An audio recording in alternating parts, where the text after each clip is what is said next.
Linda Gilles, je suis ici maître de conférence en littérature française, spécialisation histoire du livre et de l'édition. Je suis spécialiste du XVIIIe siècle et je travaille plus spécialement, mes recherches en ce moment portent plus spécialement sur l'histoire du livre voltairien et sur l'histoire de l'édition. J'ai été élue ici en 2017, donc ça fait ma 6e rentrée. Voilà, donc j'enseigne en licence, en master. Avant d'arriver à Paul Valéry, j'ai travaillé et enseigné dans plusieurs pays.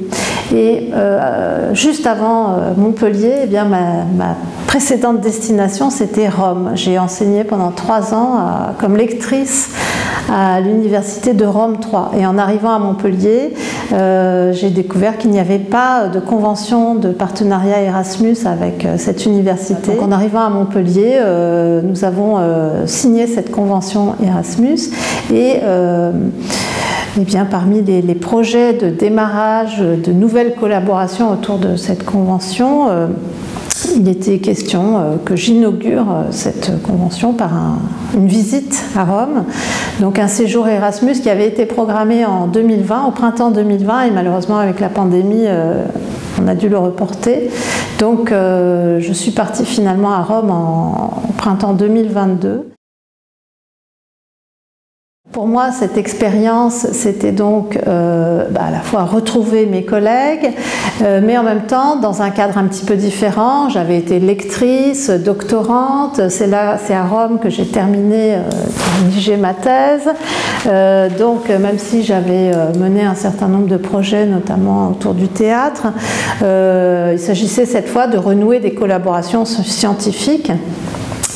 Et dans le cadre notamment d'un congrès qui va se tenir cette année au mois de juillet à Rome, voilà, il s'agissait de préparer un certain nombre d'échanges et de collaborations avec des collègues littéraires travaillant sur le XVIIIe siècle. Alors pour moi, ça a été très bénéfique parce que j'ai pu donc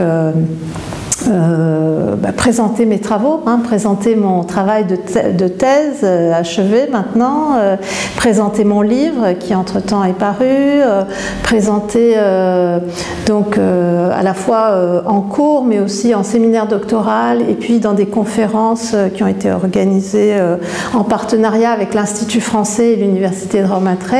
J'ai pu comme ça donc voilà, présenter mes travaux. Alors au cours de ce séjour, j'ai pu donc faire l'expérience de l'enseignement dans ces petits amphis romains. Et alors ce qui les intéressait dans mon profil, c'était de proposer des cours sur l'histoire du livre. C'est une spécialité qui n'ont pas véritablement. J'ai été invitée dans le département de langue et culture étrangère, je traduis lingue e culture straniere, donc c'est-à-dire langue et culture étrangère, ce qui est un peu l'équivalent de nos licences de langue ici, en réalité.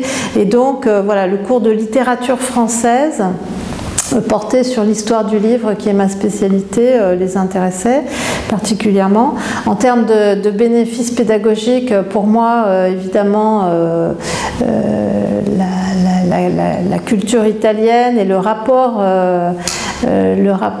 encore presque traditionnel que les étudiants italiens ont vis-à-vis de leurs enseignants. Voilà, c'est un petit décentrement par rapport à nos habitudes ici, mais voilà.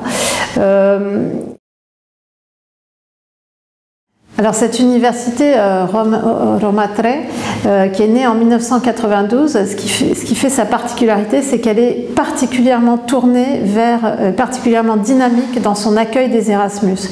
Pourquoi ? Parce qu'elle est née en 1992 au moment où se mettaient en place ces accords Erasmus, et donc elle est née dans cette culture de l'accueil des étudiants étrangers. Et j'ai pu observer, en étant là-bas, la façon dont ils accueillent les étudiants. Et ça, je crois que peut-être que nous, ça peut nous donner aussi des idées pour réfléchir à notre façon d'accueillir, non pas seulement individuellement dans nos cours, mais ça m'a fait réfléchir. J'ai assisté à une grand-messe d'accueil des étudiants Erasmus, qui étaient donc originaires de toute l'Europe, des Français, des Allemands, des Espagnols, beaucoup d'Espagnols à Rome, en Italie en général. Et voilà, donc ils ont un rapport très dynamique à l'accueil des étudiants. Beaucoup de choses se font en anglais. Il faut imaginer que, évidemment, personne n'est bilingue vraiment en arrivant. On a des rudiments d'italien. Les étudiants ont plus ou moins travaillé récemment leur cours d'italien. Mais voilà, l'accueil est facilité par ce bilinguisme, voire ce trilinguisme entre le français, l'anglais et l'italien. Et voilà, c'est très très dynamique et très accueillant.